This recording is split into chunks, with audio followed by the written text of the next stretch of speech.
Good morning on another beautiful Friday morning here on the Cumberland Plateau. We're joined by another Southerner, Matt Sims. Good morning, Matt. Good morning. How are you? I'm doing outstanding, sir. Today, we got a really good show for you. So as you start jumping on, please like and hit that share button. I also want to say thank you to everybody that's going to be watching today on Facebook Live, to everyone that will watch on Coffee with Rich YouTube channel, as well as all those that will watch on or listening on the podcast to come. And I just got my notification that we're live, so folks will start finding us, Matt. But let's go ahead and pay the bills and talk about sponsors. My friend and business partner Mike Seeklander and I are very blessed to have some amazing sponsors, and they pay to keep the show on the road. We got people like APPHemp.com, that's AppalachianStandard.com, makers of the finest CBD products money can buy. Jesse Ross and I were in the Marine Corps together. Him and his beautiful family are growing some amazing hemp products in the mountains of Asheville, North Carolina. So if you are in a job where you don't have to take a urinalysis and you can benefit from some of their CBD products, I had some really good rolls last night in Brazilian Jiu-Jitsu. I will be taking some of their products today, maybe rub some of the salve on my joints. We also have the Cool Fire Trainer. Cool Fire Trainer, as Matt will tell you, ammo prices for the last year and a half has been astronomical, man. So the Cool Fire Trainer can really help take that dry fire game to the next level. Don't dry fire when you can cool fire. Cool fire, it's your gun, your sights, your trigger. You get felt recoil, and all you got to do is replace the barrel and recoil spring. So all of our amazing sponsors you can find in the links to today's show at AmericanWarriorShow.com. We have some very deep discounts for folks that watch Coffee with Rich. We also have Mountain Man Medical. The trauma kit that we have put together with them is absolutely amazing. It's at a really good price, and you can find out more at American Warrior Society. Let's see, it's in the link below, but I tell you, they've been on, the thing about it is, Matt, they've been on back order for so long. Yeah. It's so exciting to finally say you can actually buy one. So put one in your cruiser if you're a Leo, put one in your kid's dorm if they're going off to school. Everywhere that you might have some sort of traumatic event, I highly encourage you to pick up one of those co-branded trauma kits. PrecisionHolsters.com, makers of the belt that I'm wearing, the tactical belt that I'm wearing. It's outstanding. They also make some amazing competition line of products, as well as the Ultra Appendix holster that I wear. Let's talk about the Century Martial Arts Bob XL. I'm looking at old Bob over there in the corner. He's a mean rascal, and he's going to get some strikes today. So please check that out. If you want to take your strike game to the next level, you can also put your gi top on, Bob, and work some of those lapel chokes that everybody should be working on. All right, Matt, we got the bills paid, brother. We can get into the show. Great. I need a Bob. I've got to get one. That's on my list. Yeah, they're amazing, and I think we have a pretty deep discount. So let me get this out of the way. My name is Rich Brown, co-host and co-founder of the American Warrior Society and the American Warrior Show. I'm a retired Marine Corps officer, former police officer, corrections officer, and special operations officer for the Knox County Sheriff's Department. I don't normally say that, but back in the day, man, I was really cool back in the 90s, Matt. We talked about that yesterday, this idea that folks of a certain age, man, it's not how cool you were then. It's like, what are you doing right now? How are you training? How are you developing your body? How are you developing those around you? So I think that's some of the things we're going to talk about today, Matt. So welcome some folks to the show. John Shriver is on. It says, howdy from Yukon, Oklahoma, coin number 1919. If you want to know what a coin number is, please check out AmericanWarriorSociety.com. Find out if becoming a member of our self-defense community is the right thing for you. Tony is on from Brunswick, Georgia. Gerald is on. My good friend Gerald is his Oregon Life Warrior, 952. My dear friend Will Parker is on out there in Montana, coin number 800. Alan Kelly is on. This is good morning. Coin number 1571 from occupied Virginia. I will explain one day. Jeff Brown is on. My brother. Good morning. Dave Brothers is on. It's nice to see you, sir. Gerald says, okay, well, being cool in the 80s doesn't count either. Yeah, exactly. I was awesome in the 80s. And I wasn't just cool, man. I was awesome. Johnny King is on, says, good morning from Kentucky. And my friend Jesse Perez is on, coin number 22 21. Will Rhodes is on, says, morning, Rich and Matt from Missouri. Got 16 folks. Please like and hit that share button. Let me go ahead and read Matt's amazing bio. I'm joined today by Matt Sims. He was the first four-gun master as recognized by the International Defensive Pistol Association from the state of Alabama. He has dozens of state and regional championships from various states around the U.S., mainly in the Custom Defensive Pistol Division, CDP. He has placed in the top 5 over a dozen times at the IDPA National Championships and finished first place at the Smith & Wesson Indoor Nationals back in 2009. He also claimed a first place at the IDPA Inaugural World Shoot in 2011. Matt Sims is an FBI and NRA certified police firearms instructor. He has been recognized by the Alabama Peace Officer Standard and Training Post as a master firearms instructor and has been involved in training with law enforcement and civilians in the art of concealed carry and self-defense with a pistol for many years. Mr. Sims has degrees in both computer science and business administration. He has worked as a narcotics agent and currently employed as a criminal investigator and firearms instructor for his current agency. Matt is the co-founder with Stan Smith of the Alabama Defensive Pistol Academy, under which he has trained numerous law-abiding citizens and law enforcement personnel. He lives in Gadsden, Alabama. Matt is very proud to be sponsored by Nighthawk Customs of Berryville, Arkansas. Good morning, man, and welcome to the show. Good morning. Thank you. Thank you. Very honored to be here. Well, it's great to finally get you on the show. I've been wanting to have you on here for quite some time now. You've had so many prestigious guests that it is truly an honor to be here. Well, thank you for taking the time to come on, Matt. I want to ask you, like I do most people, Matt, what does your bio overlook? Probably, my bio tends to be more of a professional one. It may overlook some of the personal things, I do have a very strong profession of faith in Jesus Christ as a Christian, and sometimes probably don't. I've always thought that your walk was better than your talk, and so I don't tend to publish that as much as I should sometimes, and that's probably about the only thing that it overlooks. Most of the other was professional things there, but I think that's very important. I think that's very important in our society today. I think the silent majority, or at least sometimes we have not spoken up. What's the old adage? The only thing that it takes for evil to triumph is for good men to stay silent. Absolutely. So. That's a great point. So why did you become a police officer, man? To protect and serve. I started as a reserve. My background is IT. I spent a number of years, actually had a complete career in IT back when IT was just beginning to start. I was an old green screen programmer back before graphical user interfaces and all the wizardry that we have today, back when we actually had to do everything the hard way with COBOL, Fortran, RPG, and programming languages that are probably totally foreign to most everybody today. But even back then, I had a desire to be in law enforcement, and I don't really know why.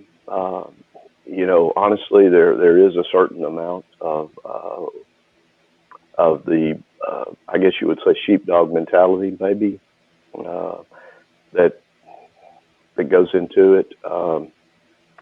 So I'm not really sure.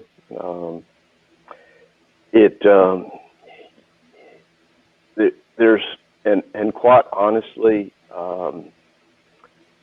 I believe if every law enforcement officer is totally honest, I think there's a little bit of just like the excitement, maybe a little bit of an adrenaline thing. So I don't know. It is dangerous, but I think deep down inside it is the desire to protect. Honestly, I mean, I was joking with the protect and serve, but I really wasn't. I mean, that really is true. So it sounds cliched, but that's why a lot of us got into it. But when it all boils down to, sometimes it's just as simple as that. It Gordon, really is. yeah, Gordon is on the show. Good morning, sir. He's coin number 1688 up there in Ohio. Steve Marks wants to know, Rich, did you have long hair in the 80s? I had hair in the 80s. Let's put it that way. Everything was better in the 80s. It's a slow retreat now, Steve. Dave says a somewhat alien concept in the modern era, and I think Dave is referring to what you just said, Gordon. The idea of protecting and serving. Yeah, it seems to be we're living in the, what can you do for me generation, not the generation that wants to serve. There are those out there. Don't get me wrong. There's some amazing young officers and military folks coming out, but not in the same numbers, I don't think. Let me ask you this: why did you get into competition? You have a very, very, very strong competitive background. What got you into that, man? The desire to be better with my handgun, simply. I mean, and that's one reason I gravitated toward it. I firmly believe that one of the best ways to learn to run your handgun or any weapon for that matter. We have free gun now and a lot of different things, and I think that the best way to learn to run that under stress is to run it in competition.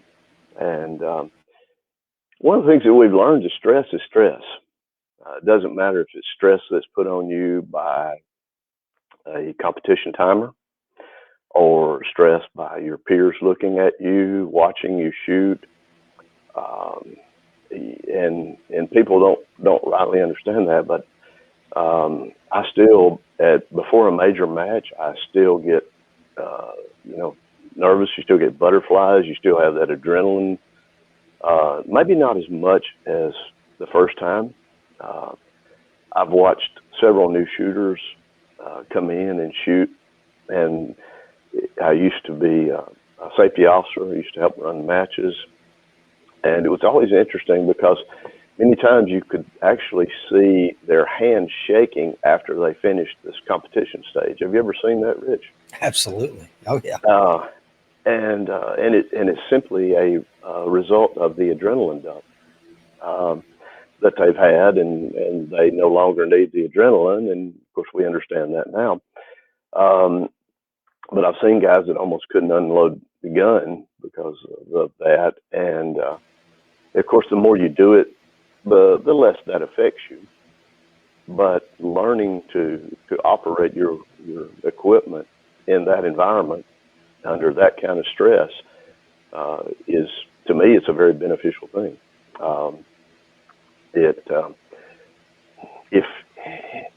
As I said, stress is stress.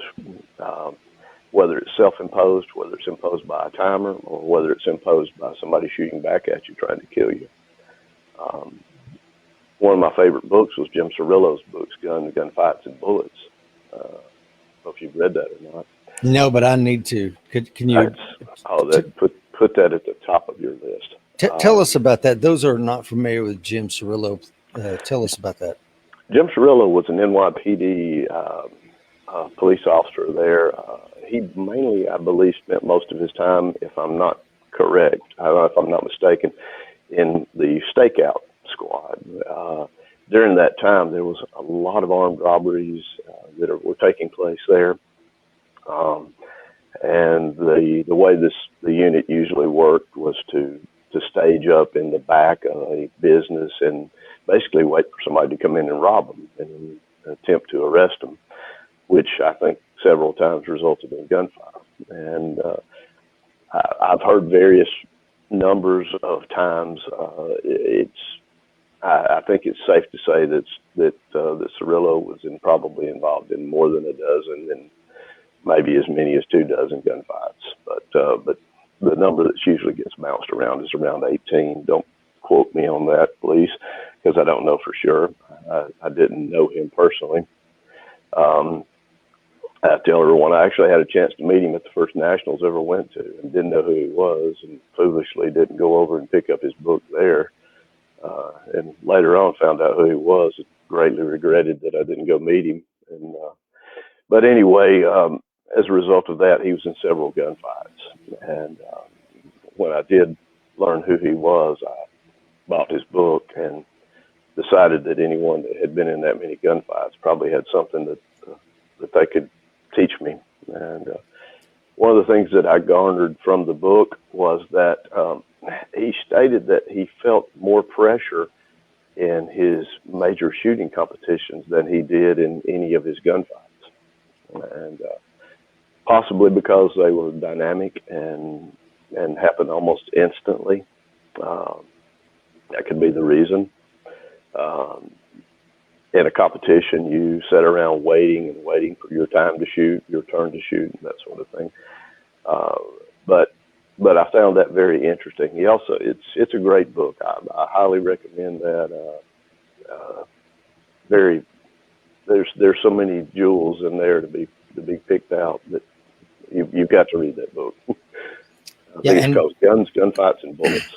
And Dave has given us a link to that. If you want to pick up that book on Amazon, click the link that David Brothers has given us there. And yeah, Jim Cirillo is a giant in our community. And I remember, I think somebody's quoted him on here before, Matt, saying that his hands were shaking when he went to the line, but he says, I don't recall my hands shaking in a real gunfight. So that's, and I tell you, going to shooting just a club match with my friends and peers behind me, they're watching you, all my former brother Marines. And if I screw something up, buddy, I'm going to hear about it. Absolutely. And they're going to make fun of me all day long. But it's fun. That's great. Yeah, that's the way it should be. Make the mistakes there and not in reality, right? That's exactly right. And yeah, and things happen in competition that will never happen when you just go to the range. It's like, I don't know, Murphy's Law or something, that things go haywire when that buzzer goes off. And you'll see guns malfunction that would never malfunction with just an afternoon out on the range plinking, because most of them are caused by what we call shooter-induced malfunctions. And so it's a great thing. And it is fun. Some of the best friends that I have are friends across the country that I have made through shooting. And some of my best friends are scattered across the country because just of that. And so it's a great community. It's one of the most friendly communities that you've ever seen. I mean, you can walk up to a national or world champion, and if they're not like next up to shoot, they will sit there and tell you exactly how they're going to shoot the stage. You can ask them a question about their gear. They're just super friendly. A friend of mine one time that began training with us, he likened it to being a golfer and getting to go out and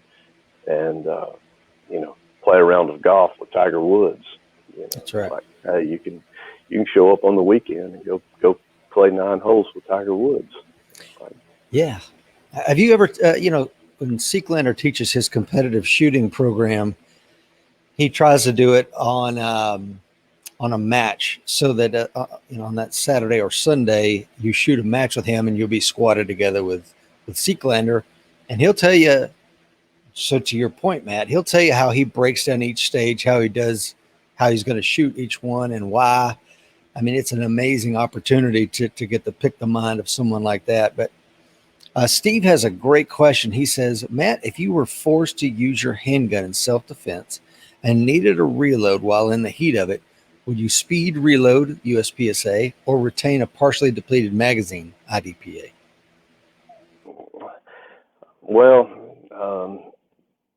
I think in most everything, the situation dictates the reaction. And so I don't want to dodge the question, but the answer to that is it depends. The safe mag reload, tactical reload, whatever you want to call it, in my opinion, is done in a lull during the fight when everything is over and you have or at least you're in a position of relative safety, that sort of thing, when you have time and opportunity and probably cover to do so. Otherwise, most of the time, I think I think it was Ken Hackathorn that said you're probably going to shoot the gun until it's empty and then reload it as fast as you can. So I guess the short answer to that is most likely you're going to just turn around and shoot the gun until it is empty, realize it is empty, and then reload it. But if you do have the presence of mind to do so and you have opportunity, it's never a bad idea to top your weapon back off. Because most people do not know how many rounds that are fired in a life-threatening situation.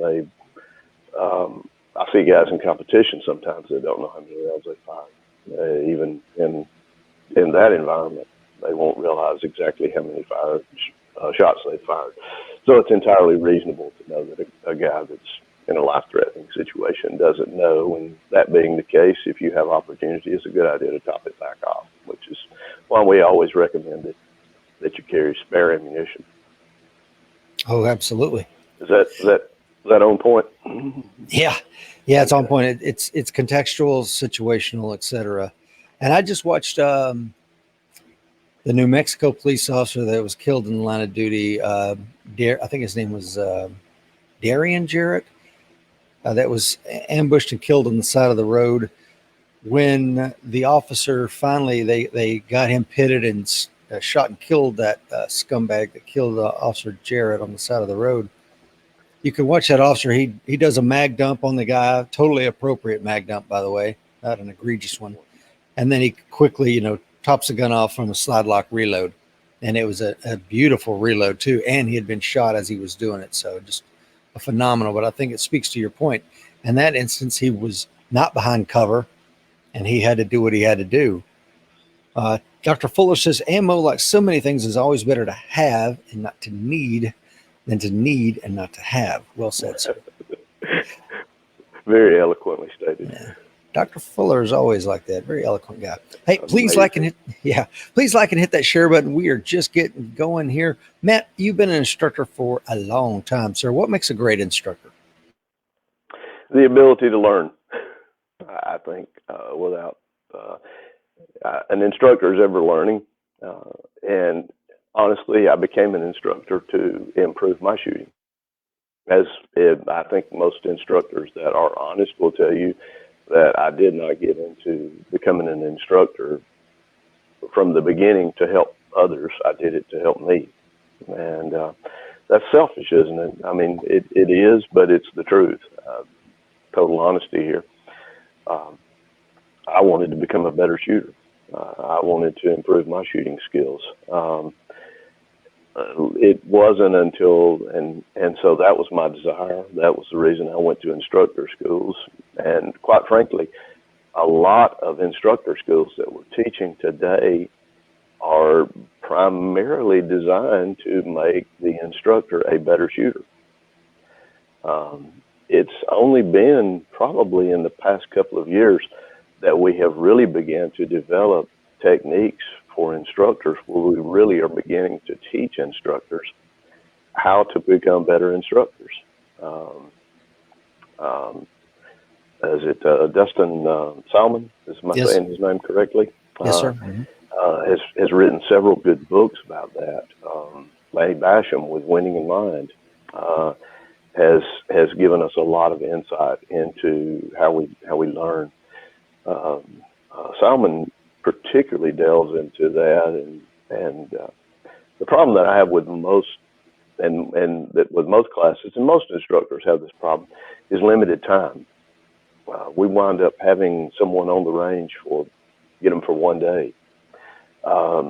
We do that because of time constraints. If we have to pull them off the road for their instructions, and somebody else has to fill that shift, somebody else has to be answering that call, and so there's a lot of things that go into that right there. Right now, ammo is really hard to get, and so we have to work around a lot of those.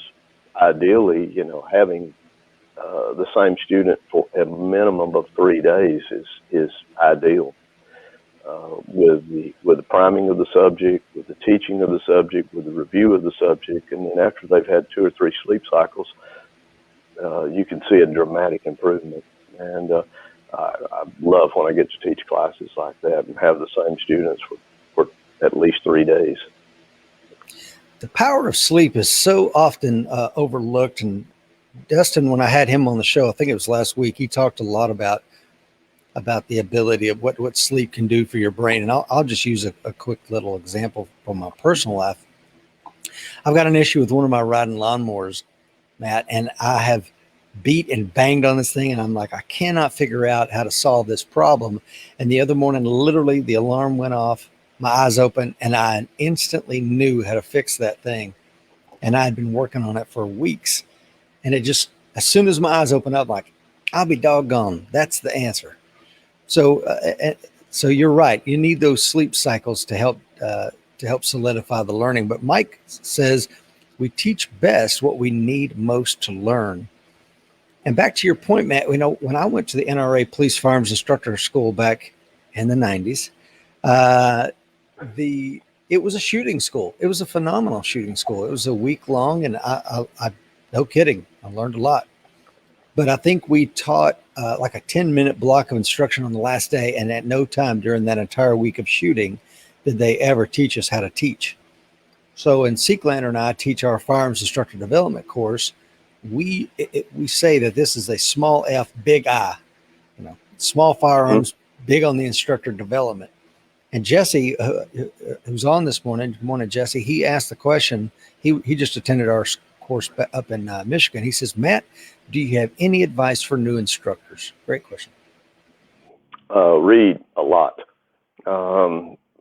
It's probably one of the best things that we have had recently is the explosion of the internet. So much information is so widely available. Years ago, we read these pieces of paper, we call them magazines, and things like that. But right now things are so widely available. The internet has just exploded with information. Now, unfortunately, a lot of that information is not good information. So, don't forsake the good printed information. Because that's a little harder to do than simply get on YouTube and make a video of yourself. If that point resonates a little bit, because when somebody takes the time to write something down like that, sometimes it's a little better, or at least carries a little more weight with me. But there's a ton of information. People ask me, it's an instructor. Yes, I try to go to. I try to attend 1 or 2 schools a year. Many times sit back and not say anything, but the instruction has greatly improved. Find good shooting schools, find good instructors. You don't necessarily have to look for the flashy things. Years ago, my partner Stan Smith, who passed away back in 2009, we first started the Alabama Defensive Pistol Academy, which is kind of an interesting story. We can get into that later. But he once said, we need something to distinguish us from other shooting schools. And I thought about that for a while, and what I thought about is, if I'm teaching good, sound, basic, and this is a very important part, proven, defensible fundamentals, and Company B is doing the same thing, then in essence, we're teaching the same thing. We're both teaching the same thing. The only difference is going to be a little bit of the delivery and how we can communicate and make those points. Because as I say in a lot of my classes, the fundamentals of self-defense really haven't changed. Fighting hasn't changed since Cain slew Abel with an assault rock, and I think they tried to ban the high-capacity ones right after that. but I tell people tactics change. The fundamentals do not. Techniques change and evolve. Okay, the principles remain the same, and so we do evolve with the tactics and things like that. But the fundamentals do not change. The foundation does not change. Most importantly, the principles do not change of what we do. So, kind of danced around that a little bit. Did that answer his question? Yeah, perfectly. And Dr. Fuller says, yes, read a lot, especially books by AWS members. And Dr. Fuller wrote Reasonable, Justified, and Necessary. Pick it up on Amazon. The author is Dan Bernoulli, because at the time, Dr. Fuller was an FBI agent, so he wrote it under his nom de plume. Gerald says, I found AWS looking for good information. Yeah, go to AmericanWarriorSociety.com. We have hundreds and hundreds of articles. They're absolutely free, written by some amazing guest authors. As a matter of fact, we just put up 4 new articles just the other day. So yeah, check those out. Because one of the things, Matt, that you talked about is you get what you pay for on YouTube, and you don't always know who you're getting that information from. So one of the things that we wanted to do by creating the American Warrior Society was, here's all the information from vetted sources. It's a one-stop shop. This is legit information, not something somebody tried in their backyard in Omaha, I was at an instructor school a couple of years ago, and was flipping through the material, and I was going down through there, and there was a footnote from this Seaplander guy in there, and I got tickled and laughed. I actually took a picture of the page and texted it to him and said, "Hey, look here." So, but good material does like cream. It rises to the top, and there's fortunately we've got a good community, and as Dr. Fuller pointed out, there's a lot of good material out there. So if you have someone that is reputable and they recommend a book to you or something like that, that's one of the best ways. And then good quality instruction. That's the main thing. And as I go to each individual class, even with having done this a little while, when I go to someone's class, I try to do everything just exactly the way they want me to do it. Doesn't mean that I'm necessarily going to adopt that way, but it means that while I'm there in that class, I'm 100% online with whatever they're trying to do, and of course we're assuming safety. Yeah. And, I obviously use good common sense and with that, but any reputable instructor, that's the primary concern. Absolutely. And then once you do that, take it, digest it, go back, see how it works for you. It may be better for you. It may not be. That's always a concern, but a lot of times you'll find that it is a better way. Yeah, absolutely. Giles says, good morning, Rich, Matt, everybody. Sorry I'm late.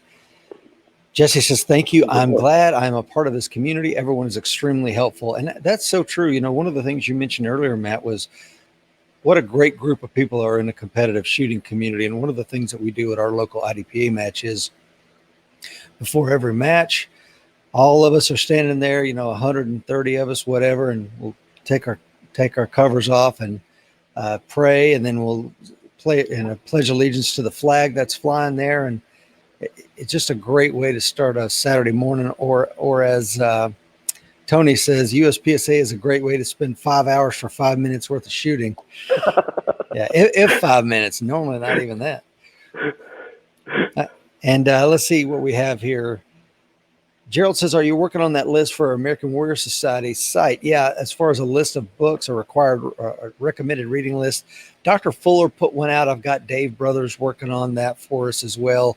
And we'll probably take Dr. Fuller's book list and the one that Dave comes up with, and then I'll put my 2 cents on it. And Matt, if you got any thoughts on that, email me as well, brother. Okay. Let's see what we have here. Let's see. Johnny says, back up here. Alexandria got tickled at the fact that you said Assault Rock. That's awesome. William says, good morning, y'all. Mark Hamilton is up there in Toronto, Canada. Good morning, Mark. Glad to have you.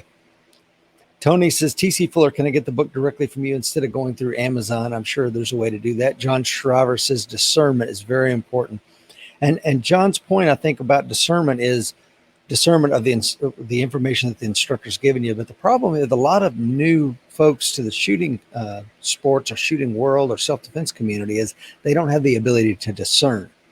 They just think, whatever the instructor said is golden, and sometimes it's not.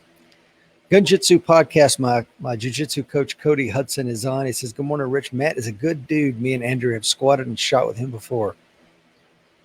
I remember that. I sure do. That's high praise right there. Absolutely. Hello, how are y'all? I want to ask you this, Matt. What do a lot of concealed carriers get wrong? You've taught a lot of folks that are relatively new concealed carriers before. What do you see a lot of folks getting wrong? When I kind of grew up reading Colonel Cooper, and I think Colonel Cooper said one time, "You're no more armed because you have a gun than you are a musician because you own a piano." I probably paraphrase that, but I believe that could be attributed to Colonel Cooper. Mm-hmm. And I think that's the biggest mistake that most people make. They buy a gun and they feel like they're armed, and they don't go out and seek any kind of training. And I think that's a terrible mistake. And Rich, honestly, growing up in the South, I probably shot my first gun when I was 7 years old with my dad out in the woods. It's great memories. I loved it. Did you do the same thing? Absolutely. And we grew up as, our parents trusted us with guns. And so it's kind of almost like, if you grew up in the South, you're a man, it's a macho thing. And hey, I know everything there is to know about guns and fighting and self-defense and all this, right? And sometimes it's a little bit of a humbling experience to realize I didn't really know what I thought I knew. And that's, of course, once you come to that point right there, I said one time, you don't really start learning until you realize you don't know everything. And the more I told someone one time, the more I learned, I believe, the less I realized, the less I knew. And so I'm one of the first to tell somebody almost any time they ask a question, is I'll usually qualify that I could be wrong. I don't think so, but it's possible. And a lot of the things that have been proven by other people too. So I think that's the big thing is to make sure that the methods are proven. And going back to how do you have discernment, particularly in that field, seek out some local individuals. You cited some of the great groups that you shoot with there, Andrew, and some of the guys that you shoot with on a regular basis, Dustin, and some of those guys. Mm-hmm. Go to your local club match. They will welcome you in. They will show you how to be safe. I tell a lot of new shooters, you're probably not going to win the match, so don't worry about that. Just worry about being safe. And then eventually you're going to find out who the top guys are there. You're going to see who's doing well. Then start picking their brain, asking them, hey, where can I go for training? What can I do? There are so many good trainers right now that are scattered around the country. And a lot of times, if you can't travel, there's one that's within driving distance also. And then, of course, the guys that are training on national levels that are moving all around the country, their reputation is really easy to pick out. So, So if that answers the question a little bit. It does. And one of the things you were talking about, Matt, that it made me think of the Dunning-Kruger Effect. And that's an amazing cognitive bias that anybody learning a new skill needs to understand. So just Google Mount Stupid, and you'll see what I'm talking about. And look for images of that. You'll see what Matt was talking about, as in when you're new to a task. After a while, you're like, I've got this solved. No, you don't. You're sitting at the peak of Mount Stupid. And as you learn more, you'll realize you'll enter the valley of despair. Like, man, I really don't know anything. And if you stay with it long enough, you'll hit the slope of enlightenment and be able to sustain what you learn. So, yeah, great point. I had a friend of mine that was a very high-level martial artist one time, and he told me that when you receive your black belt, that just means you are now teachable. Have you ever heard that? Oh, I've absolutely heard that. Yeah. You're finally ready to be a good student. Yeah. Johnny King says, Andrew Bronca and Tom Gibbons' material are great places to start to gain discernment. Steve Marks. Yeah. Steve Mark says, I would like to hear both your opinions on open carry. Let me see. I skipped over that part. Trained in open carries at work and en route to home. I'm offered to help him improve and conceal, but he refuses. What are your thoughts on open carry as someone who's a law enforcement officer, open carrying all the time? I don't mind open carry. It doesn't bother me. I think it puts you at a tactical disadvantage. I'm not a big fan of it. I never open carry when I'm off. And for several years, I worked as a narcotics officer and concealed carried there. And even now, I work some in investigations, and a lot of the times I conceal there, depending on the weather. I mean, in Alabama, it's unbelievably hot right now, and so wearing a jacket or a cover garment is, and having your shirt tail tucked in and looking halfway presentable can be a problem. So, this time of year at work, I do open carry quite a bit. Of course, with a badge, but I prefer not to.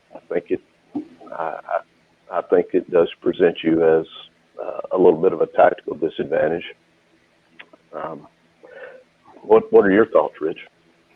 Well, I mean, it's contextual, right? Just like anything. I made the mistake of going hiking in Montana one time with the appendix carry, and it rubbed me raw and beat me down, and I was very uncomfortable. So now when Mike and I are hiking in the middle of nowhere, where the only thing we might see is a bear, then and for that reason, we're normally open carrying, but no, we're not around anybody. And when we get back to the truck, we put back on our concealed carry holsters and head into town. So yeah, I think it's contextual to do that every single where going to the grocery store like that. I don't know. If you are going to do it, I think you probably should have some sort of retention type holster. But most of the holsters I see people open carrying with, Matt, they should not be. Would you agree with that? Exactly. 100%.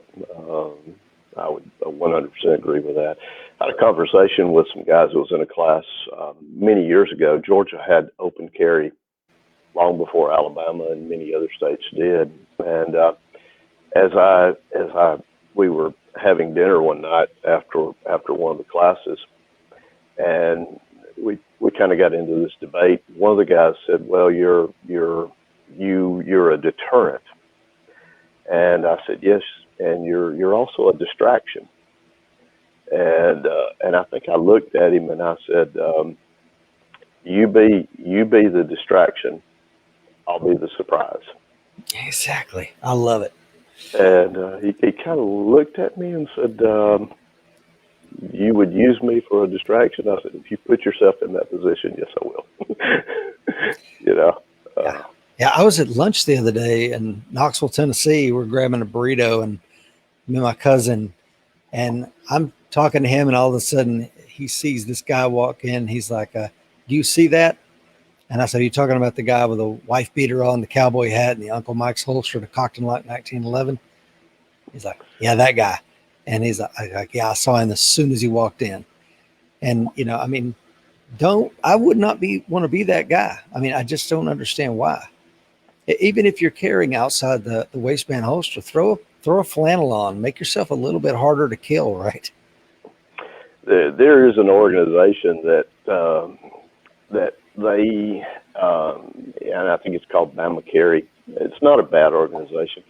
They think that basically they can how's the word? They think that, and I understand their point. They think that they can almost desensitize or normalize the society to seeing guns, and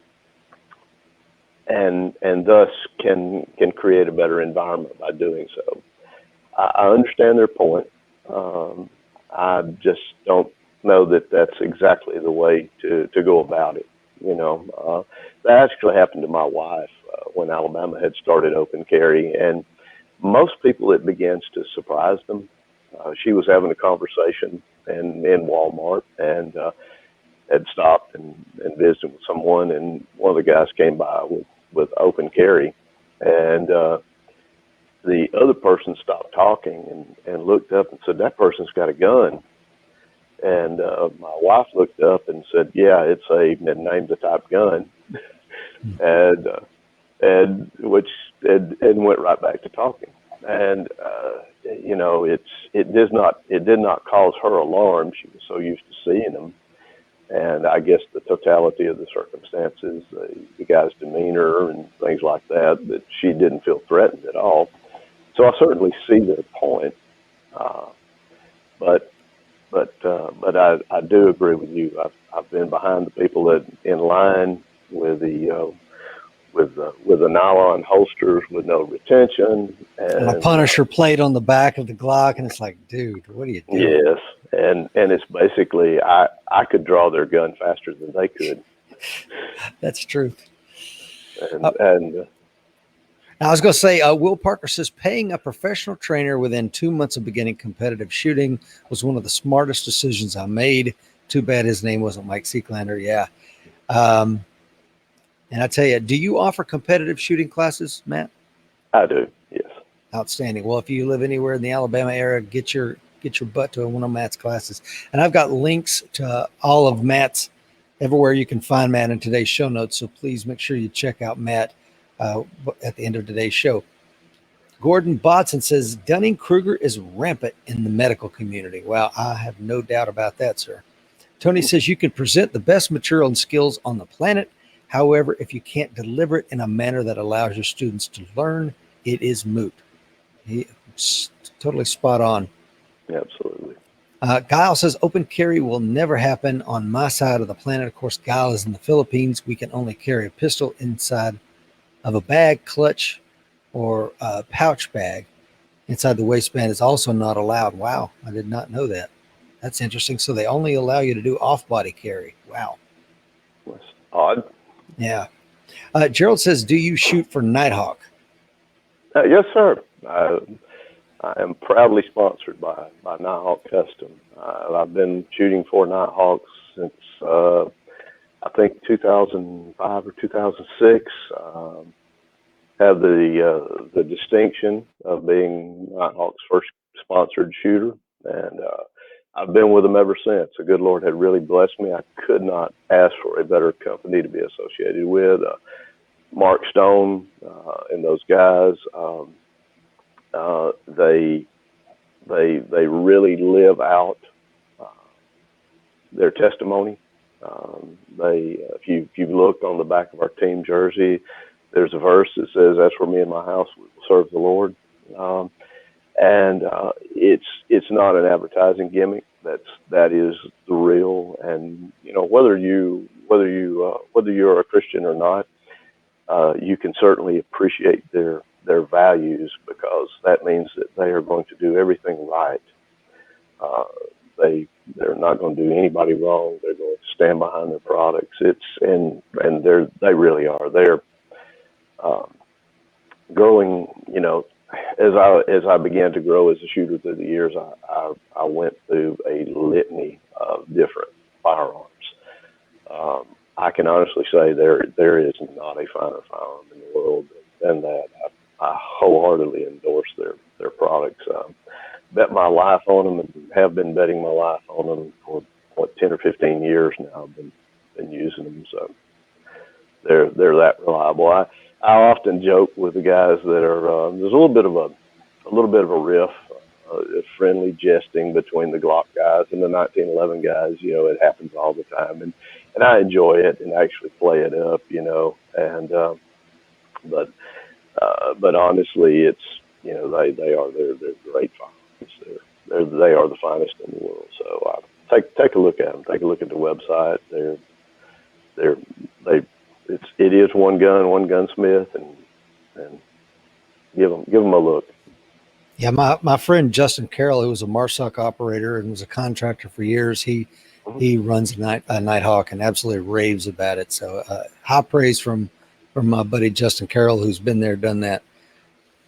Let's see here. Matt, I got another question for you. In your opinion, sir, what is the purpose of law enforcement here in America? Yeah, it's funny that you asked that. I was having that conversation with a neighbor yesterday. You know, there's the textbook answers that, you know, that we teach in the academies and that kind of thing.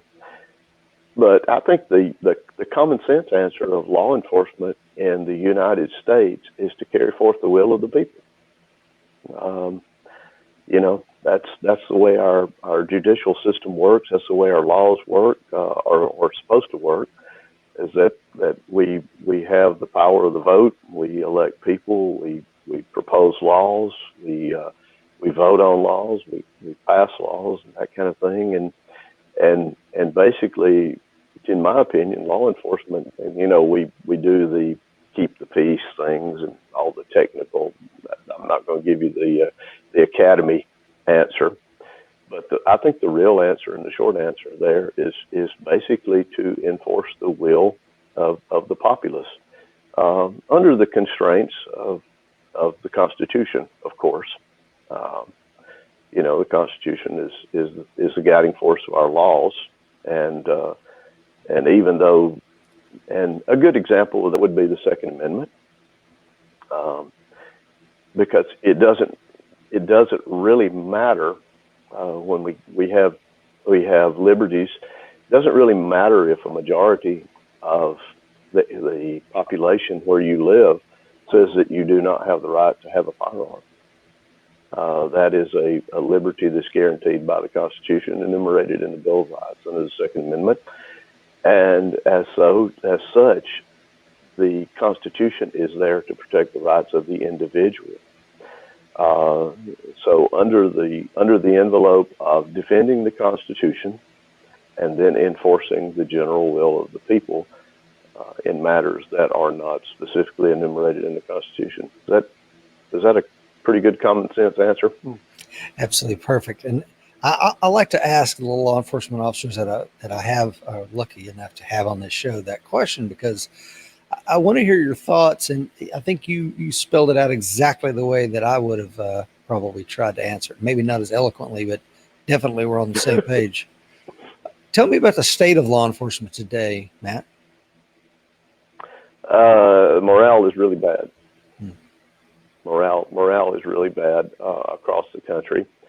Are you familiar with what we call the Ferguson Effect? Absolutely. To explain that to the listeners, though. It is a term that has been coined because of the incidents that happened in Ferguson, Missouri.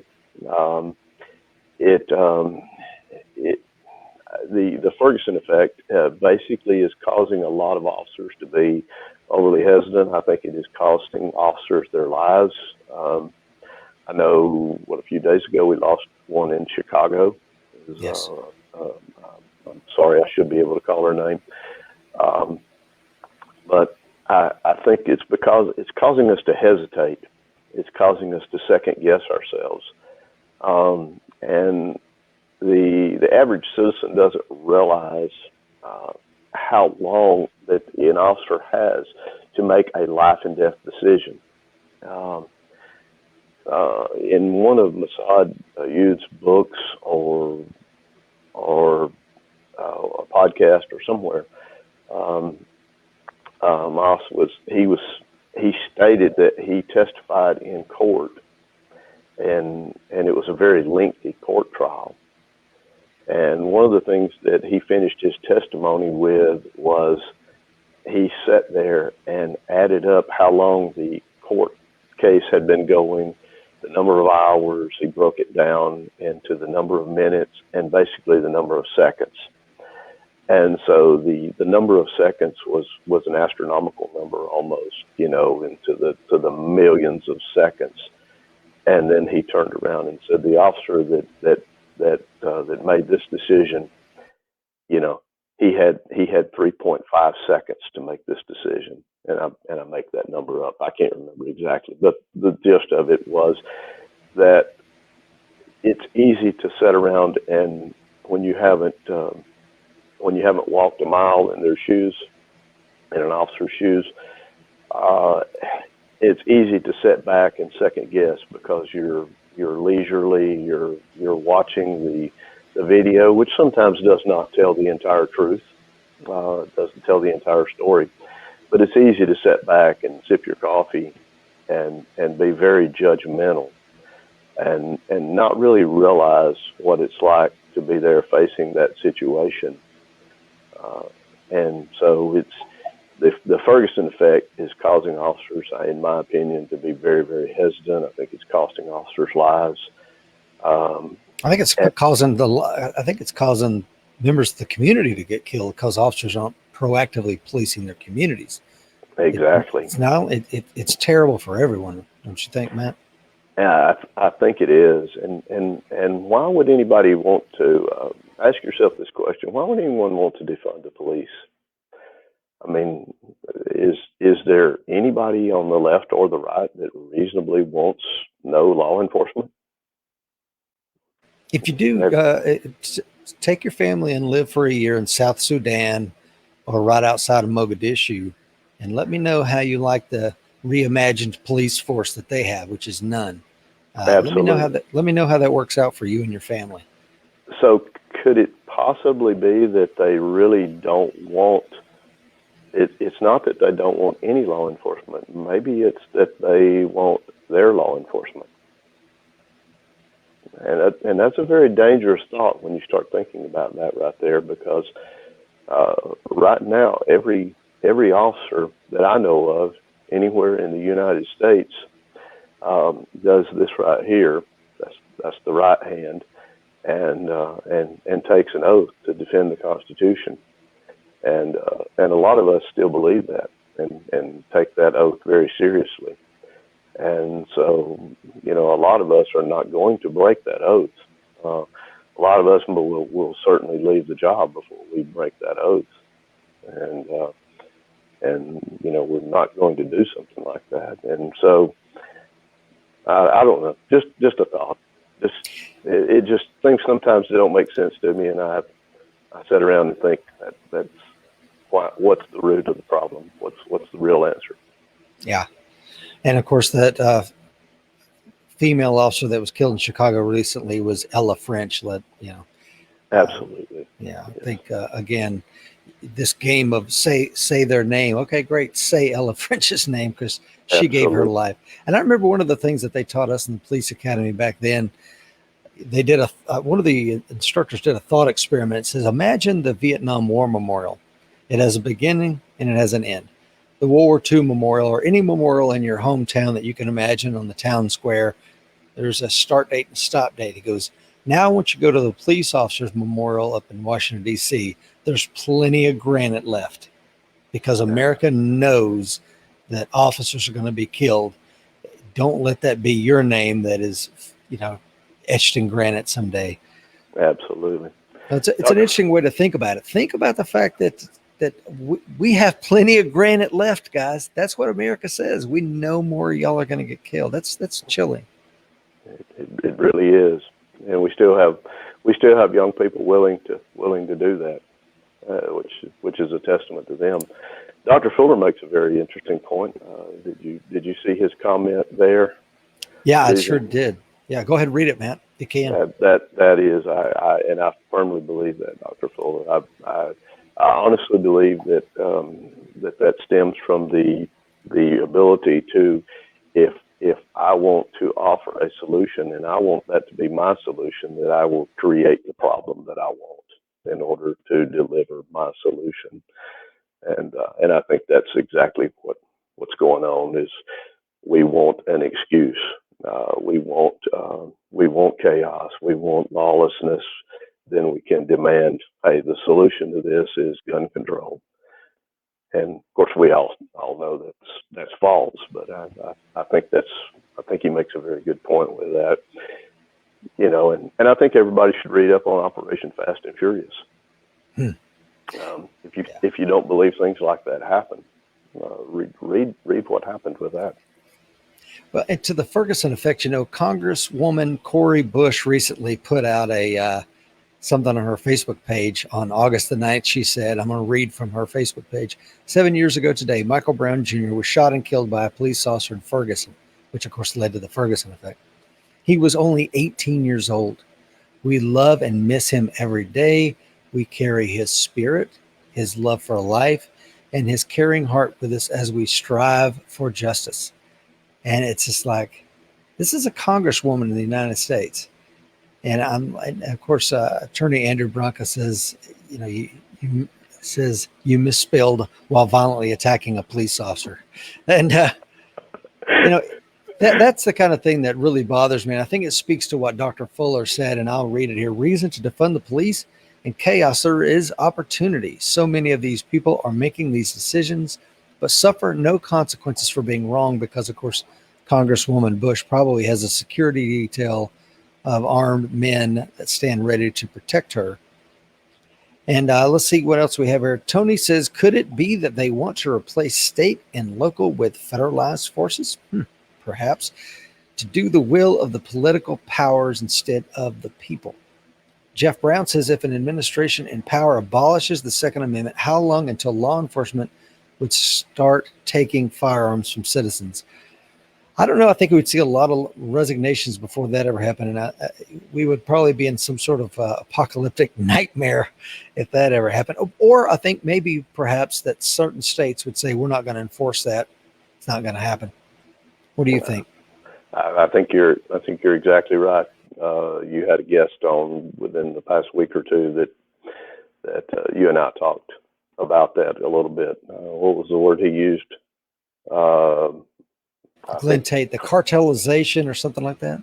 Yes, I think he's spot on. Yeah. Let's see here. I wanted to ask you. So, one of the questions I had for you, Matt, was, what is the greatest threat to our nation right now? What do you see? Wow, that's a tough question. That's what you always say when you're stalling and thinking. I do it all the time, Matt. I do it all the time. You know, there's a lot of things that we could say. You know, I think honestly, what has probably been the greatest downfall, and this probably really sounds real old-fashioned, but I think the breakdown of the family unit structure has probably been one of the greatest downfalls, and will probably prove to be the downfall of our country. What do you think? I think you're seeing so many families that have no structure anymore.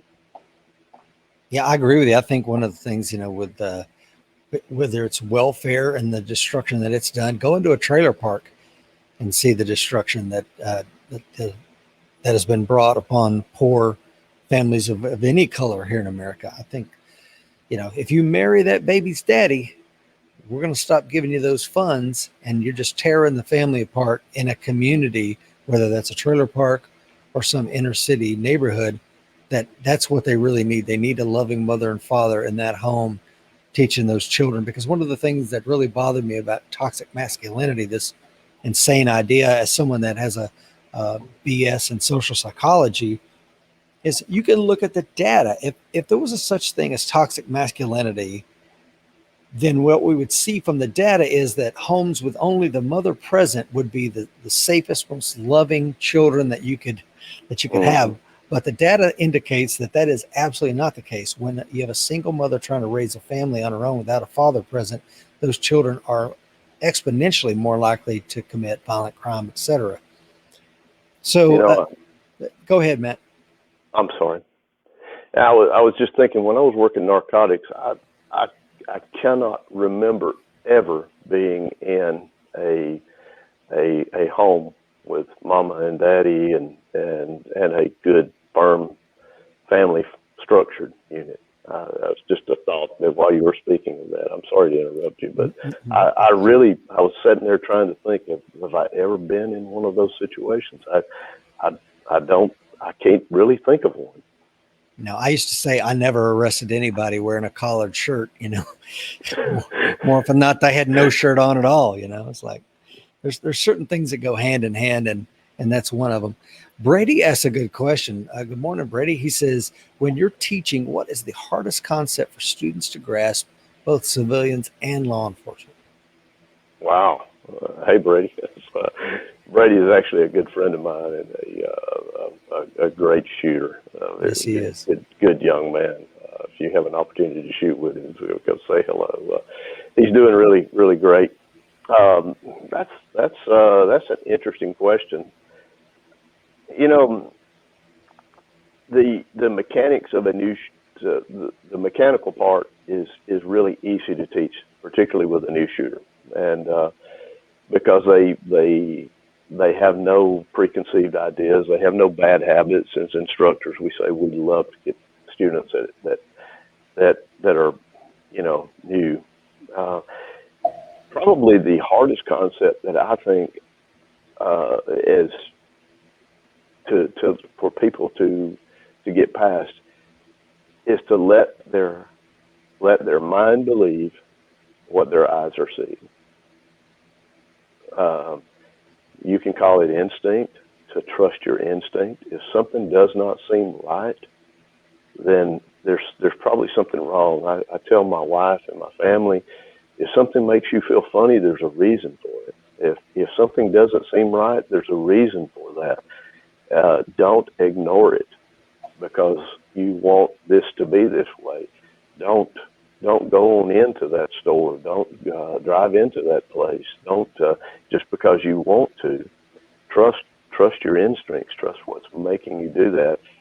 And as I teach, particularly private self-defense classes, I always go over Colonel Cooper's color code system because I tell them that that probably is the most valuable thing that you can do. It's probably more valuable than carrying a gun, and that is your situational awareness.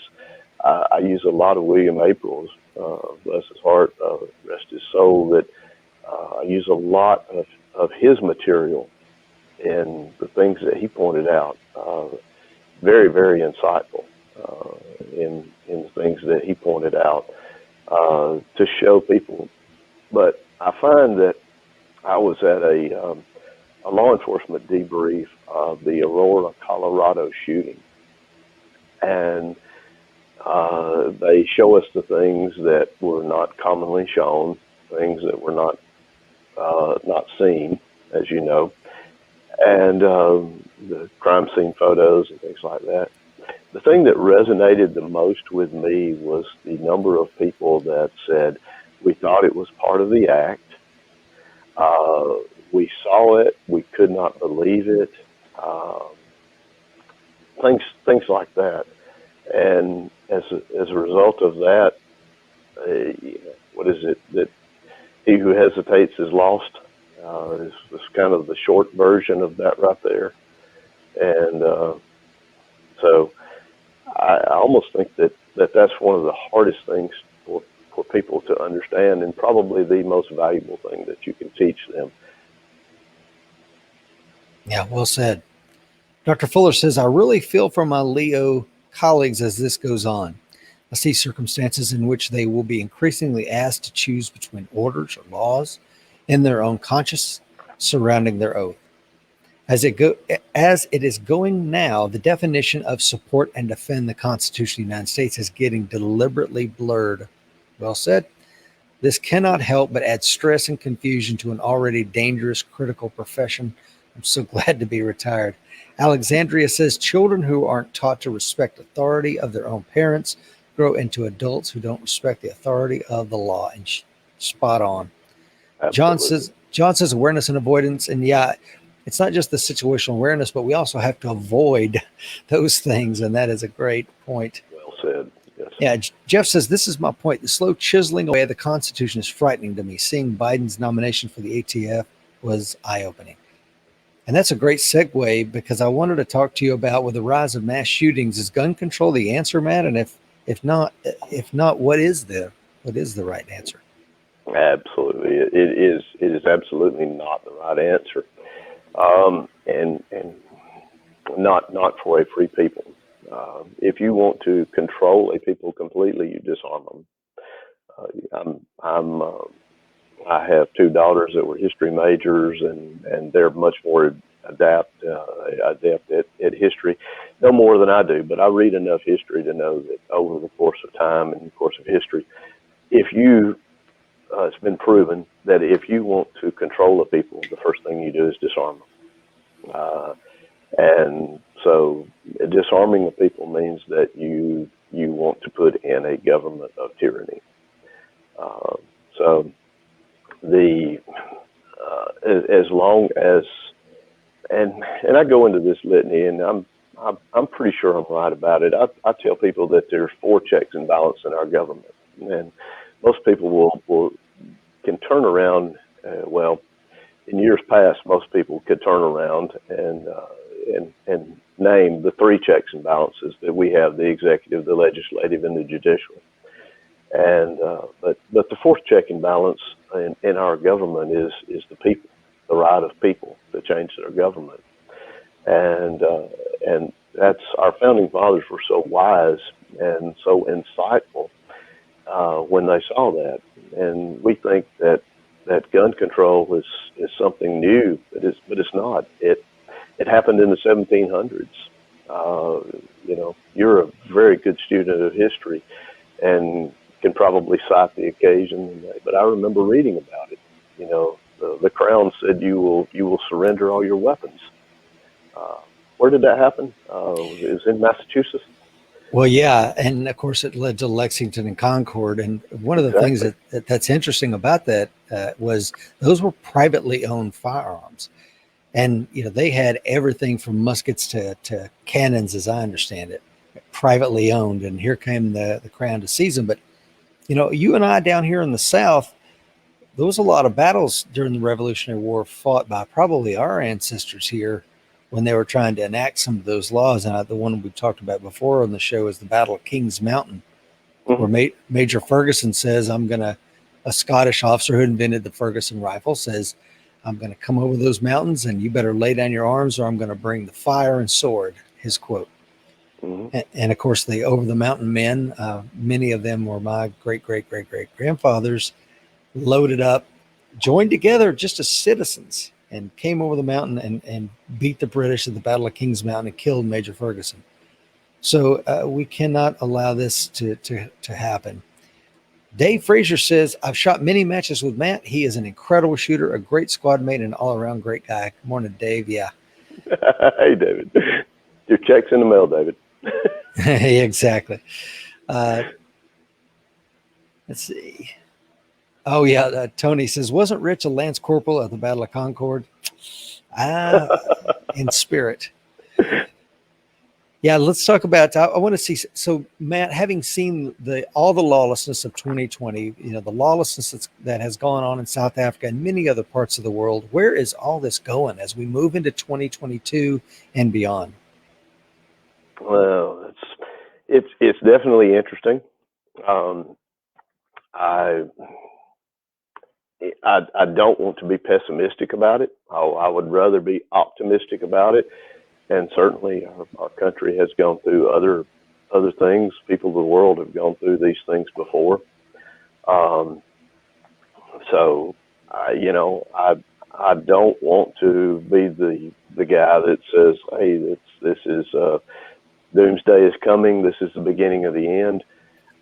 But I certainly do think that it's time for people of our country to wake up to say something, to do something, to take an active role, to take a stand. And if we don't do that, I think we're probably already behind the curve a little bit on it. The NRA has only recently began to try to take more proactive. For years, the NRA was reactive, and I mean years ago when I was very young. They were always reactive. We were always fighting against, and I've just used gun control as an example of this. We were always fighting against a proposed law, and it was only, in the past few years that we have begun to take a more proactive stance. Reciprocity between states, nationwide concealed carry. They were a big proponent of the was it HR 218, the Law Enforcement Safety Act. I may not be right about that number, but they began to be proactive about that, and I think we need to start being more proactive. We need to be more active in our government. As much as we hate politics, we need good people in politics. We need statesmen, not politicians. We need people that will stand up, that are not career politicians, but that are true statesmen, that are there to be of service. But is that? I guess I'm rambling. Sorry about that, but is that a good answer? Yeah, that'll work, Matt. Hey, let me ask you, given your incredible background, what do you think the average American do to make themselves harder to kill? The situational awareness, that the mindset, it's a common thing that the mind is the weapon, honestly, and that's probably the first thing you can do. Physical training. I've had the opportunity to train several times with a guy named Gabe Suarez. Gabe said that probably more Americans are in the biggest threat to their safety and their life is heart disease rather than, and so keeping yourself as physically fit as you can is also a very good idea, both for your personal health and in the event that you are in some sort of confrontation. Being physically fit, sometimes even just being able to move, being able to get away, not necessarily just for striking skills and things like that, but mobility. So those are all things, and I think it's a total package. When I teach personal self-defense classes, I teach layers of defense around the home, physical security, electronic security, things like that. I generally tell people that, the firearm is the last resort, that deadly force is in law enforcement, and it's our last resort. It's important to be very skilled with that, but I think there's a lot of other things that lead up to that. So, and there again, and I hate saying this, but it's the truth, and I say it. There's a T-shirt that says, when seconds accounts, law enforcement's only minutes away. That's true. I mean, but it is true. There's only so many folks around there. There's only so many law enforcement officers around, and as a result of that, they can't be everywhere all the time. So, really and truly, for most of us, unless you're a high-level congressman or higher in Washington, D.C., or wealthy enough to have a personal protection detail, your personal security and your personal safety pretty much rest with you. And I think that's probably one of the first things you have to do is realize that the only real security you have is what you can provide for yourself. Do you agree with that? I totally agree with that. And I want to repeat that again because I like it. The first thing you said was awareness and avoidance. The second thing you talked about was fitness and your own mobility and taking care of yourself. your health wise. I love that. And then we can get down into the harder skills.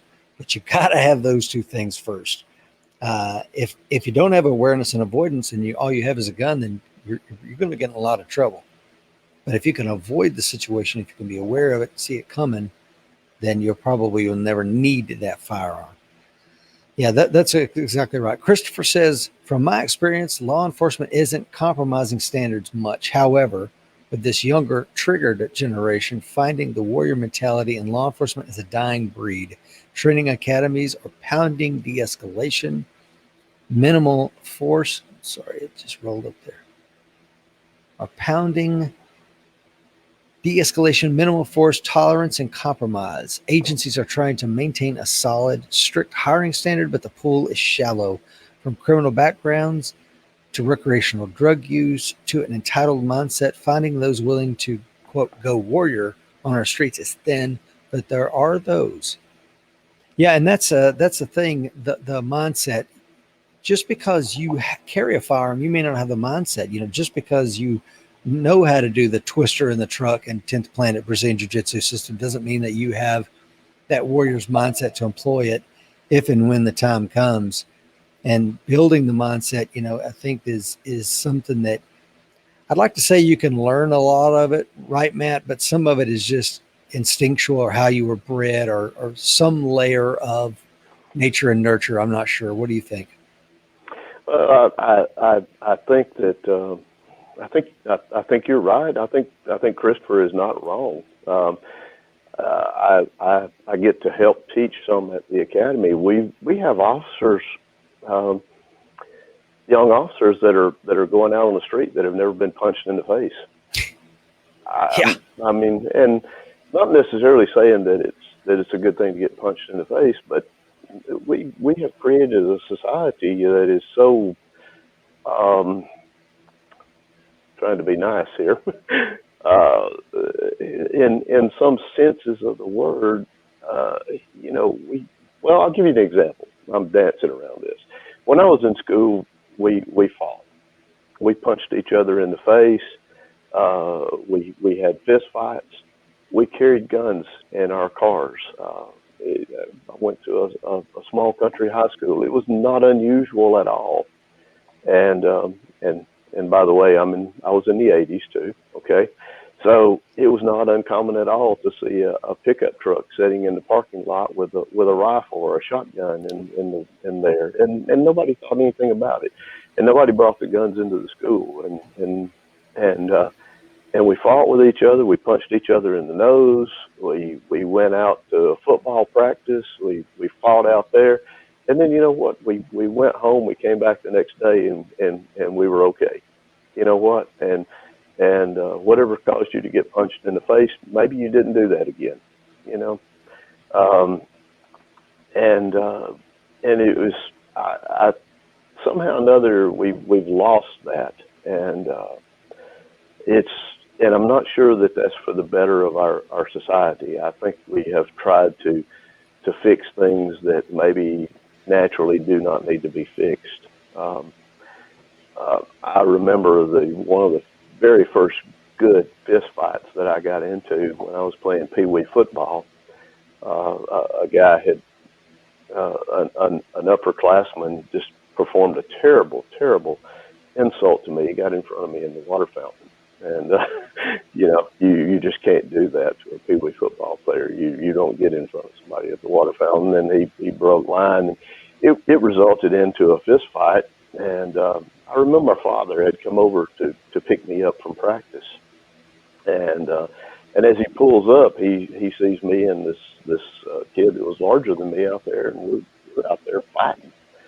And Rich, what do you think my dad did? Yeah, I know it. It's probably let it go. There was no law enforcement called. There was no SWAT team that showed up. He came over there. He picked us up off the ground, and I tell people that I teach these classes, he pushed me a little bit to one side. He pushed the other guy a little bit to the other side, And then he almost did. You watch the UFC? You know who John Oh yeah. McCarthy is? Oh yeah. Big John. He almost did a big John McCarthy. You know, he said, "All right, let's, go." and he sat there and basically refereed while we duked it out. And you know what? We sat there and I came away with a really good black eye. You know, and some of those things. And you know what we did the next day? We came back to practice and we went back to football practice, and we never had another problem. And so sometimes I think our society has degraded in becoming maybe too gentle.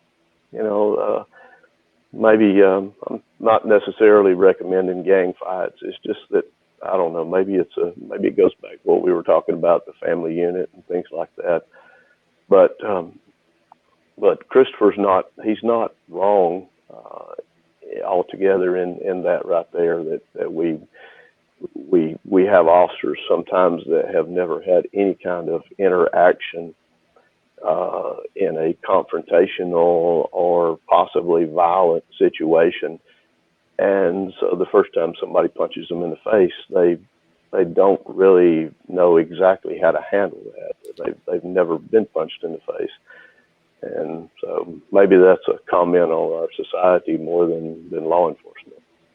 But yeah, I think I want to unpack some of this. You know, one of the things that you quoted Dr. William April earlier, and one of the things that he was always saying was they don't think like we do.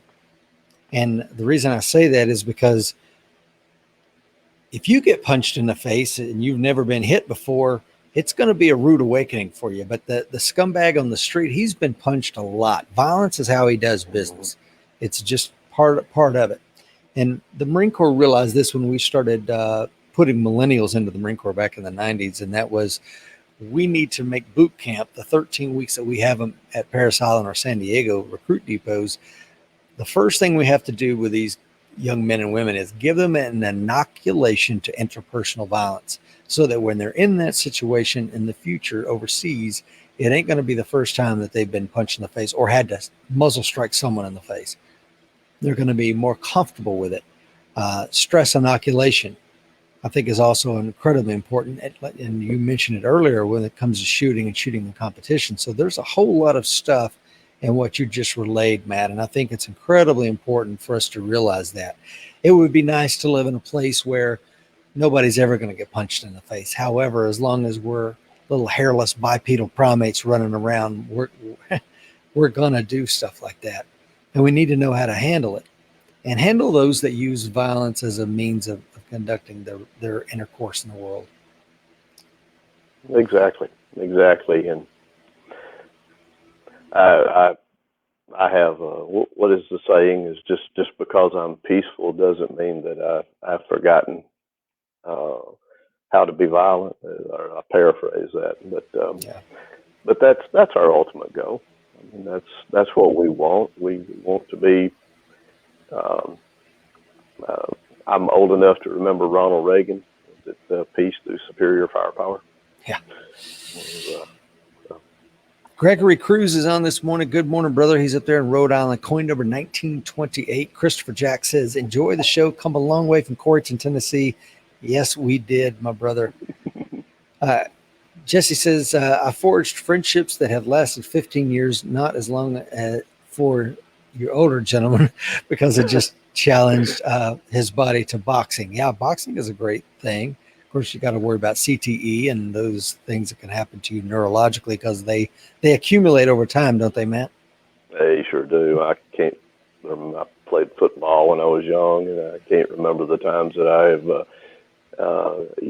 We called it seeing stars. You come up and everything gets really, really dark, and you see little spots, and you shake your head, and then everything comes back, and you go right back at it. Now we realize, oh, that was a concussion. Yeah, not good for you.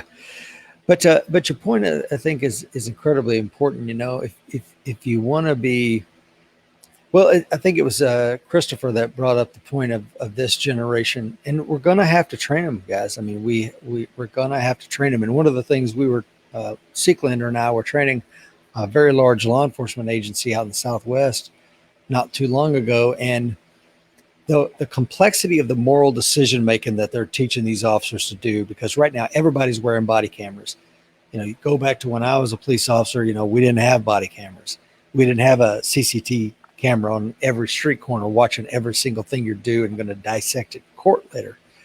So we have to teach people to do this. And one of the things, going back to the interpersonal, teaching people to be comfortable with interpersonal violence gives them the ability to make more nuanced decisions in complex moral situations. And here's what I mean by that.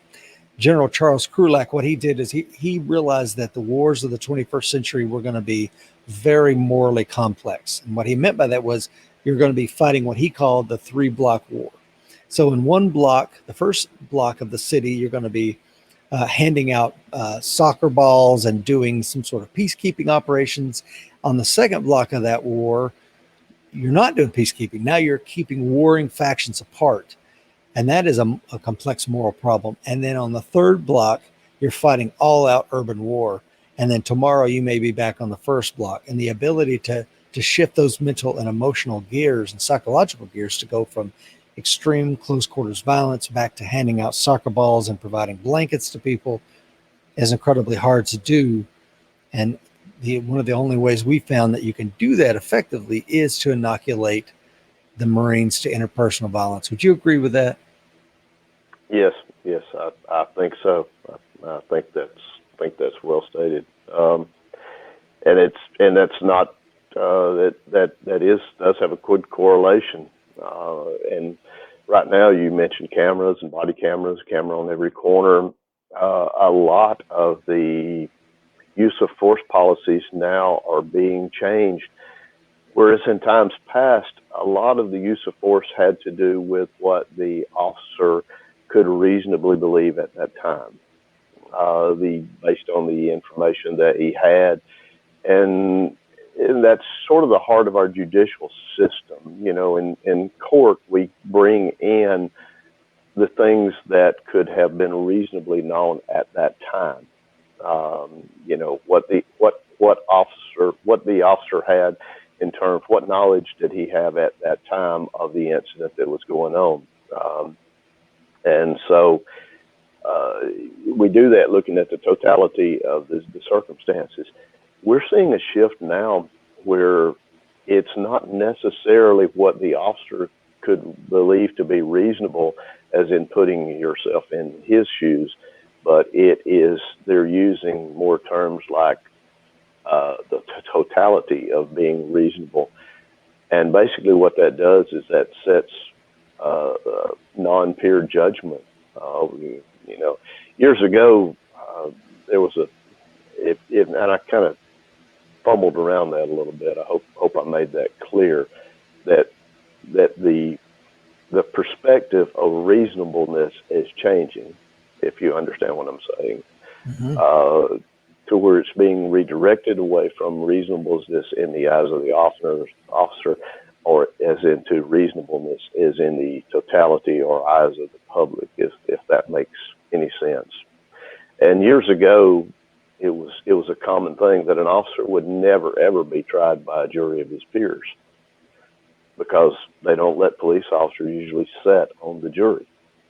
And those are peers. Those are the people that actually understand the situation that you're going into. And most of the people that have never served and been in that situation, they're not really a peer. They're an outside observer. And it took me a while to kind of understand that, but I understand what they're saying now, because you kind of have to have that mentality. But that is changing a little bit. I've actually sat on a jury before, so I guess that maybe that'll change. But most of the time, an officer is going to get struck from the jury. Oh yeah, when I was in the Marine Corps, I was out for 3 years and was a police officer and corrections officer during those 3 years. And when I came back in the Marine Corps, and I would, I kept getting picked for to sit on a court-martial panel. And one of the first questions they would always ask is, any y'all in law enforcement, raise your hand, or have ever been, sworn law enforcement officer. I raised my hand. They're like, juror number 3 is dismissed. You're gone. Yeah, you're out of here. But your point about, using force, first of all, is always going to look bad. I don't care what it is. I mean, even officer presence, can look a little bit intimidating to someone who's not trained a law enforcement officer. So anytime we have to use force, I mean, I'll watch a shooting on TV and council women and people are calling for, community activists in the community are calling for this person's head on a platter. I'm like, this is a good use of force. This is an all day long, reasonable, necessary, and justified use of force. But then you'll see a politically motivated prosecutor bring charges on that officer, and I just scratch my head. And Attorney Andrew Bronco, of course, will say that sometimes the punishment is the process. They know that the officer's going to get off, or they know that the citizen who used deadly force is going to get off. It's plain to anybody that can read the statute and see how the courts have interpreted those laws that this guy's going to walk, but I'm going to bleed him for several $100,000 of his finance. And when he gets off, okay, just to make it painful. What do you think? I think that's very well stated. I think most officers think now that if they're involved in a lethal force incident, their career is over. Yeah, and almost instantly, right or wrong. And I will say that by and large, I'm not saying that 100% of the time, but I'm saying most of the time, but the large majority, we still have good police officers, and they still make good decisions. And most of the time they're right. Not saying 100% of the time. Not saying that they're infallible. We're human, but I'm saying that most of the time they are right. Most of the time they make good decisions, and particularly based on the information that they have at the time of what is reasonable. But I feel I'm very fortunate. I'm semi-retired right now, and but for the past 10, 12, 15 years, something like that, I have worked in either narcotics or in investigations, and I honestly feel sorry. I tell people the most dangerous job in law enforcement is the patrol officer. He makes a traffic stop. He doesn't know what he's walking into, and whereas you're serving a warrant or you're working an investigative case, you've got a little bit of an idea of who you're dealing with, or what you're dealing with, what kind of house you're walking up to, that kind of thing. And so the guys that I feel the most sorry for, and the guys that I want to help the most, are the patrol officers, the guys that have no idea what they're walking into. That those are the guys that have to make the split-second decisions instantly on the side of the road, and we can't do enough to help them with their job and what they have to do right now. So, I absolutely agree with that. My brother Jeff Brown, who spent his entire life as either wearing a uniform as either a law enforcement officer or corrections officer, etc., he says, I sat in a grand jury for assault on an officer. The members said, quote, "Isn't that your job to fight people?" End quote.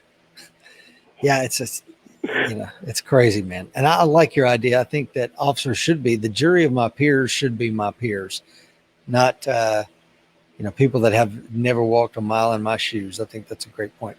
Final question for you, Matt. I've kept you on here a very long time, so thank you for giving us your morning. It has been an amazing show, sir. But I want to ask you this final question. What are your thoughts or perhaps your concerns regarding the new administration that we have found ourselves with, the pandemic response, the economy? What are some of your thoughts and concerns in the weeks and months and perhaps years to come? Wow. Big question.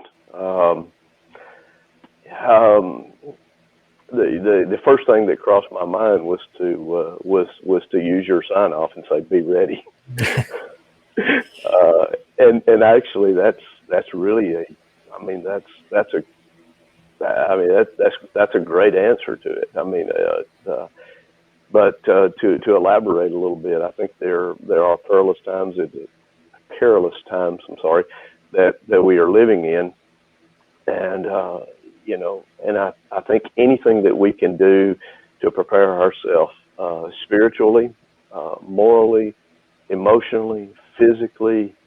I think we are in for a rough road ahead. And it's not anything that our forefathers have not been through before. You spoke of Lexington and Concord. I mean, those men put their life and liberty, their livelihood on the line for us. Why should we think that we are any better than they are? Why should we not be willing to step up to the plate and secure our own freedom? And actually, if we're not willing to do that, we probably don't deserve it. Yeah. So, I firmly stand in opposition to most everything that the current administration is doing in Washington right now. We are basically 180 degrees out of phase with each other. I think they're pursuing a wrong road. I actually think that they're pursuing communism or socialism at a rate that is unprecedented. I forgot. I probably rambled too much. So what have I missed in that question there? The final two things, Matt, is the pandemic and the economy. What are your thoughts and concerns there? The pandemic, I don't know what to believe about the pandemic. I get so many conflicting reports that what I have told many people that have asked me that is about all I can do is use my common sense, because I can listen to one doctor, one PhD that tells me one thing, and I can listen to another one that gives me a conflicting report on the other side. It's hard to find what they agree on, but sometimes I pay more attention when I do find the things that the two of the opposing parties will agree on. I take a little bit, pay a little more attention to that. Right now, I look back at history. I look back at the things that have happened. I look at what happened during the Spanish flu. And sometimes I don't think we're applying good common sense and reasoning to certain things. The big thing that worries me about the pandemic is that we're not being told the 100% truth. And that is a little unnerving.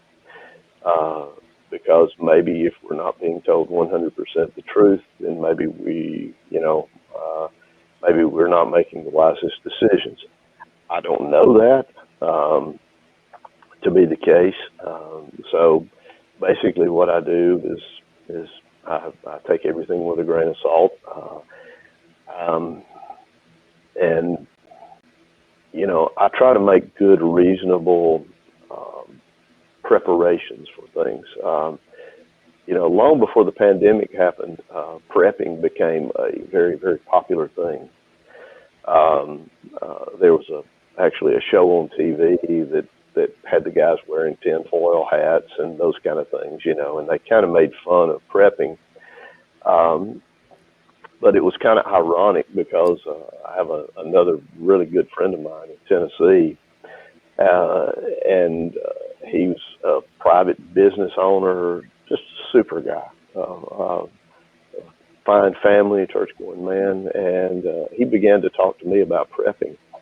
And it was kind of funny because one of the things that he stockpiled and prepped, and I'm talking years ago, was toilet paper. Oh, wow. And, and I'm sitting there and then, during COVID, everybody ran out to buy toilet paper and all that. And I kind of chuckled a little to myself, because at the time he was doing that, it's like, well, why are you really doing that? But so I tell everybody to use common sense items. If it's something that you're going to use, I don't have a container buried underground with 20 years of MRE piled in it. If you want to do that and you have thousands of dollars to waste and all that, go right ahead. I don't do that. But we do have a pantry. we do buy certain things by the case. Things that you like to eat. If you like Campbell's soup, buy it by the case. Rotate the cases. Your background was prepared, with emergency management and things like that you did. All those things are good common sense and reasoning, and I think that most people would be better off to supply or to apply common sense and reasoning to most of their preparations and things like that concerning the pandemic. I think we would be better off to that. If nothing else, that can also keep you out of the fray. You're not at the store fighting with somebody over a case of toilet paper, And so if it's not available, you can get some next week. And so those kind of preparations can go a long way. Regarding the pandemic, I don't think that I am really qualified to speak about that. I just, use your own common sense and what reasoning that you have. Take as many preparations as you can for those kind of things. And what was did I answer that one good? Yeah, and on the topic of that, to me, Matt, once Fauci came out and honestly said, "Okay, mask will work," I was lying at the beginning. I knew they would. I just didn't want everybody running out getting masks and overwhelming the supply chain because I wanted masks there for the healthcare workers. I'd be like, "Okay, sounds fantastic. Now you're fired because you lied to the American people. How can we ever trust you again? Because we can't. Are you lying now? How would I know?" So I think that's a dangerous thing. Was he right to do that? Maybe. Morally right, ethically right, whatever. But at the same time, it puts him and the administration in a precarious position where I don't trust your public mouthpiece once he's already confessed to lying straight face to the American public. I think that's a problem, and he probably needs to go on away and get somebody else in there because his credibility is shot. Exactly. Memphis Beach is on. Great to see you on here, Matt. Hey, how are you? Gerald is on. He says exactly. So the last thing, Matt, that I wanted you to address, sir, if you could, is some of the dangers with the economy, or what are your thoughts and concerns with the economy as we move forward? Well, I'm not an economist, just an average working guy, but I feel like that I see the inflation. I see that we're paying over $1 a gallon more for gasoline than we were. I realize that too has a trickle down effect. I know that those, it's easy to understand that corporations do not pay taxes, individuals pay taxes. So I understand that if we increase the tax on some corporation and do that's reflected in the price of goods and services. And I also recognize that the price of fuel trickles down to the price of a can of beans that you buy at the store, because the companies and the corporations, though it costs them more to get that to market, they're not going to just absorb that cost and keep the goods and services at the same price. They're going to pass that right along to the consumer because they want to keep making money too. So, we've got to control that, and with our government printing money at just an exponential rate that is so great, and paying people to stay home, we're pumping money into the economy where no goods and services were produced, and no one has worked for that money.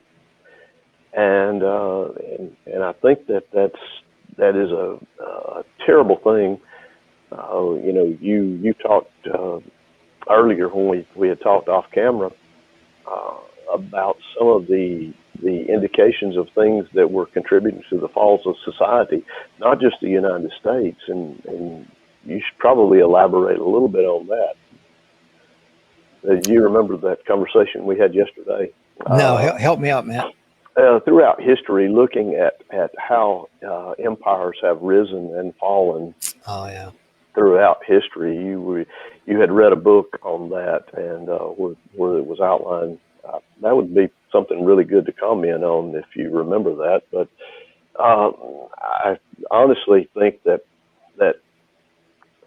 we're heading down the wrong road. I think, and honestly, I think Dr. Fuller is probably on point. I think you could make the same argument: defund the police as let's wreck the economy. Let's defund the police. Let's wreck the economy. Let's create chaos. Let's create an environment where government has to step in and say, I'm the solution, and I'm here to help you. And who was it that said that was the most feared words? Was it Ronald Reagan? I'm from the government, and I'm here to help you. That's right. And I could be wrong about that, but that's my feelings on the state of the economy. I used to, and Rich, I guess to draw a parallel with that, I used to think that people that thought gun control really worked were just misguided, misled, uninformed, uneducated about the real facts and figures. And there probably are some of those people that have been misled because of those things. Misinformation is a very powerful tool in our society. And as Hitler used, if you say it loud enough and often enough, and that kind of thing. But once I honestly used to think that they really believed this, that they could solve crime by doing that. I thought they were just misinformed, misguided. And then one day I realized, no, they are not. They realize the same things that you and I do. They read the same books. They read the same statistics. They realize the same things. It's just that it doesn't fit with their agenda. And when it doesn't fit with their agenda, they discard it and move on because they have an ultimate goal that is different from what you and I have. We want to secure freedom and liberty and the preservation of our country, and I'm not sure that oftentimes they have the same goal. No, they don't have the same goal at all. And I got off track. No. To me, the economy is probably the one. I obviously I'm not an economist, Matt. Neither are you, right? But however, I think God bless us with a reasonable amount of intelligence, and you can look at this. If we were running our house like they are running the American economy, we'd be in the poorhouse if there was such a thing anymore. But one of the things that you were talking about, it's the name of the 26-page article is "The Fate of Empires and Search for Survival" by Sir John Glubb, and I've put a link to that PDF. You can download it and read it for yourself. It's absolutely chilling to read what is there. That's all the questions I had for you, Matt. I've kept you on here for almost 2 hours, sir. Wow, time flies. What are some final thoughts that you have for our audience? I just, as we stated earlier, be prepared physically, spiritually, emotionally, and as much as you possibly can. I used to tell everybody, don't just, I used to say I was just a good Boy Scout. Well, I was not a Boy Scout, but I've quit using the term that of the Boy Scouts anymore. But I think your logo, be prepared. Your byline is to be prepared. I do think that is probably, and I think that's the focus, obviously, of this show. And I think that's great. I would just highly recommend that. Be prepared. Don't sit back and wait. Do something to better your preparedness. Yeah, I totally agree with you, sir. And having this show and getting to pick the minds of people like you, Matt, has been an absolute blessing to me. And hopefully folks are getting a lot out of it. I know that I do. Mark Few says, thanks, Rich. Thanks, Matt. William says, excellent show. Dr. Fuller says, great show, gents. Thank you for your time today. Thank you, Matt, for coming on this morning with us and spending 2 hours of your time and sharing with everybody your thoughts. I greatly appreciate it, sir. Thank you, brother. It's been my honor. Thank you, sir. And remember, like Matt said, the fight is coming, folks. Be ready.